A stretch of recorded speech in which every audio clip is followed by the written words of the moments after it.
So everybody want to know how I keep whipping up everything so fast while being a CEO and a full-time artist. I'm sitting here trying to tell you that. Terrence, Hi.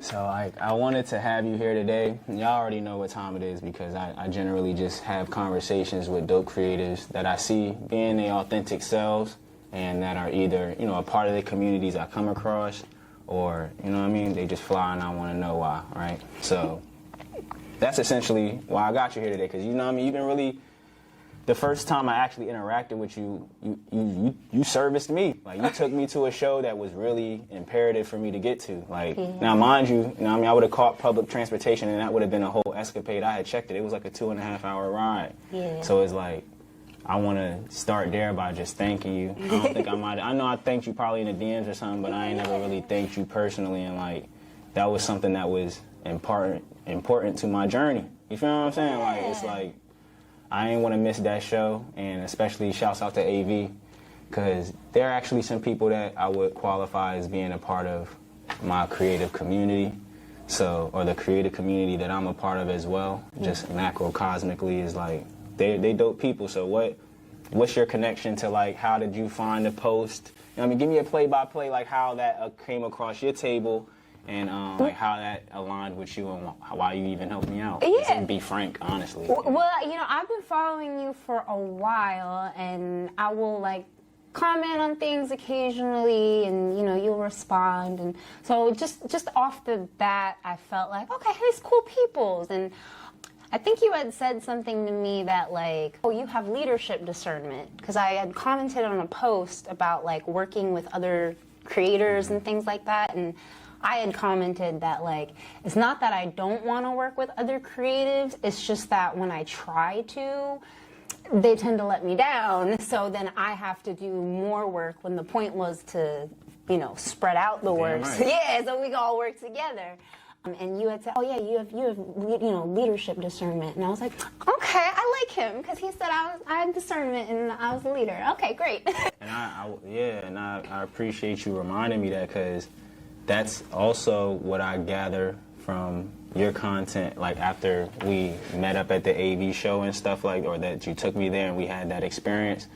The more I talked to you and then the more I would check your content out, it was actualized. Like, I could actualize that discernment that I had of your leadership qualities. Is like, you're very candid and you speak very powerfully about things that people either, like, try to just throw under the rug or you know, ignore. Like, you make me feel like I'm seeing myself and like I'm reflecting with my own emotions about things that are, like, not resolved. Yeah. So where do you, like, you like 5'2". Like, where you getting all of that from? Like, where all the muscle coming from? Like, that's what I'm like, because that's why I'm attracted to your content. Like, you got muscle in your spirit. I like how you talk. I like how consistently you share it. I like this little thing you say on your content where you're like, or do you just want to see my face cry or something? Yeah. It's like, you're just funny, like, because I can feel the realness in it. So how you, like, what's that, like, just expound on that for me. Like, where does that come from?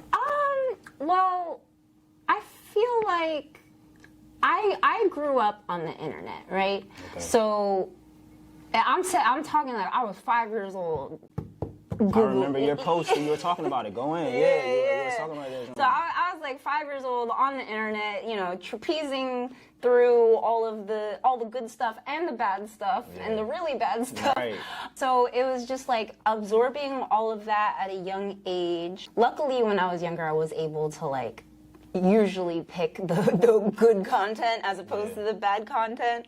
But it was just like, you grow up with all these strangers on forums that you never met in person, and they're giving you advice on, like, how to handle things and what's important and, like, so I feel like I grew up with this idea of, like, you shouldn't care what anyone thinks because everyone's always thinking about themselves. Like, that was ingrained in my brain very early on. Everyone who's mean, they are mean because that's the only way they know how to be, or that's the best option that they think they have at the time, which I don't know if I'm explaining that well. You're explaining it amazingly, because what it reminded me of is being on my block.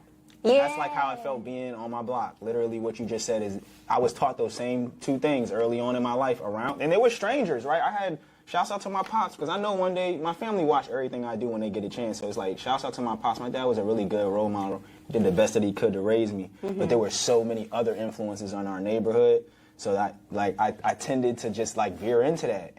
But those are some super high quality, real world ethics that you have to adopt. And like you said, when you're young, adopting them, it might not even really sink in appropriately at the time. Right. But like it shapes you and it molds you. So that shit connected with me very clearly. Because I never, you said it, you got it from an internet forum. And it's like, I'm like listening to you, I'm like, this shit sound like the hood.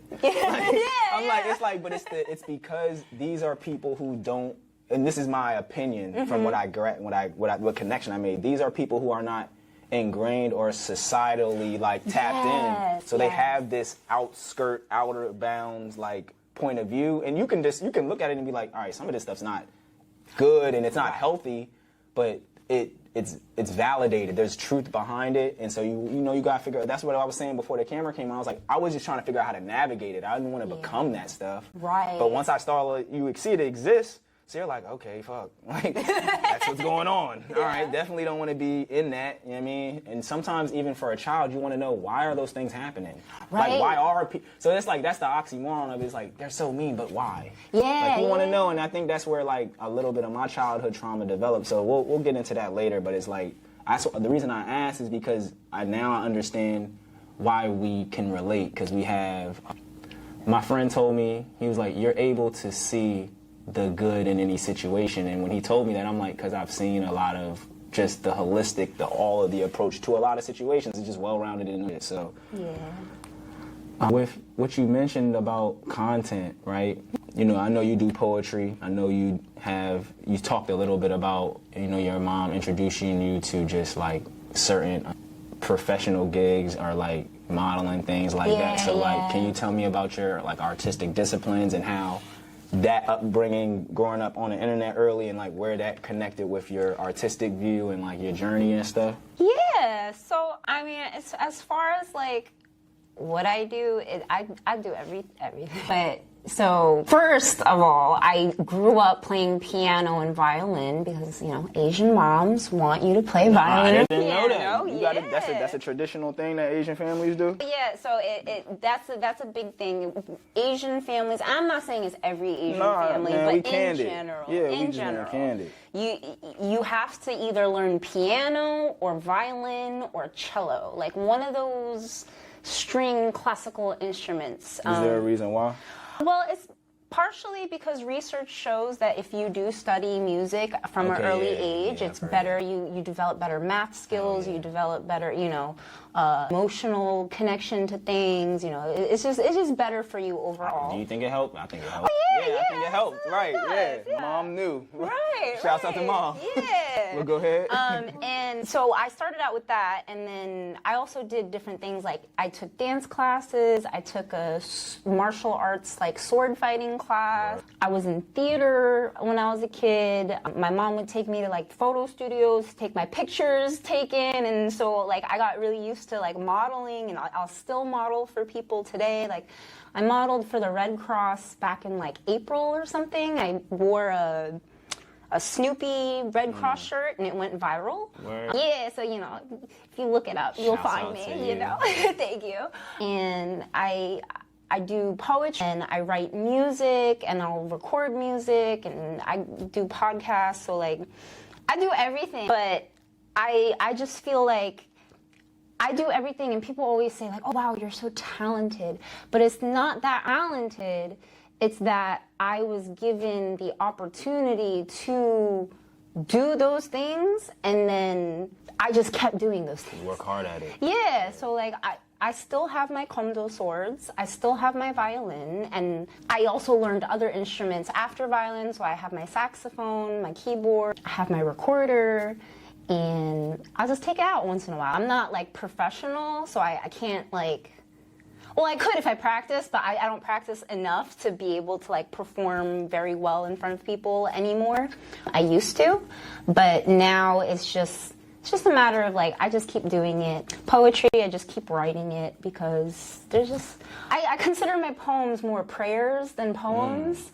Just because it's not like I'm like, all right, I got this prompt, and I'm gonna write this dope piece, and it's got a lot of bars, and it's gonna be amazing. Like, no, I'm literally like, I'm thinking about something, and I have a line in my head, and like, I need to write it down. Just like, I just feel like it's something I need to write. And the same thing with singing and making music. Most of my music has been improv, so it'll be like, I'll take out my phone, I'll record myself, and I'll sing, and then that's just the song. I feel like a lot of what I'm creating, it's just coming out of me because that's what needs to come out of me, because whoever is gonna hear it, that's what they needed to hear.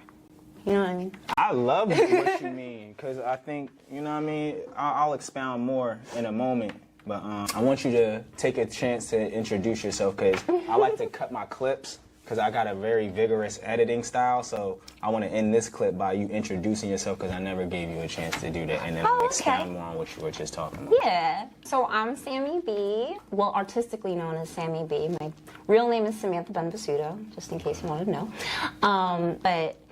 So I do poetry, I do music, I do painting and drawing and graphic design. I build websites sometimes. No, that's right. Yeah. What else do I do? I don't even know what I do. But anything that's interesting, that I have an interest in, I want to do. And even if it's something I'm not, like dance, I can't really dance yet, but like, I'll still go to a dance event. Right, yeah, right, I'll learn. I'll pick something up, and then the next time I'll be ready. You know what I'm saying? So